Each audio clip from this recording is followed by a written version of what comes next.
ஓ இதான் அந்த மட்டன் குழம்பு ரெசிபியா? ஆக்சுவலாக வெங்காயத்தை கட் பண்ணி வதக்காம குறைன்னு அரைச்சி வதக்குறியா?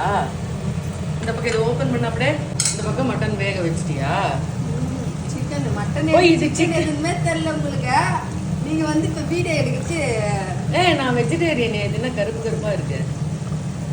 இது சிக்கன் ஃப்ரையா? தெரியல வீடியோ. இது சிக்கன் ஃப்ரையா? அது ஆமா. இதுல மட்டன் போட போறியா இனிமேதான்? ஆமா. இதுல வைங்க கரண்டியா. இதான் மட்டன் பாத்துக்கணும். ஏய் மாத்தி இத பத்தி என்ன சொன்ன? இந்த இஞ்சி பூண்டை இயற்கையா போடுற இஞ்சி பூண்டு பேஸ்ட். இயற்கையா போடுற இஞ்சி பூண்டு பேஸ்டா? ரெடிமேட் பேஸ்ட் இல்ல. ரெடிமேட் பேஸ்ட் இல்லாம இயற்கையா நம்மளே அரைக்கிறோம். ஆமா, அது நல்லா இருக்கும். உடம்புக்கு நல்லது. அந்த இஞ்சி பூண்டு குழம்பு நல்லா இல்லாம போயிட்டு போக்கா. ஏன் வீடியோ பிடிச்ச குழம்பு நல்லா இல்லாம ஆயிடுமா? நீங்க தான் பாக்குறீங்களா நான் என்ன போடுறேன்னா?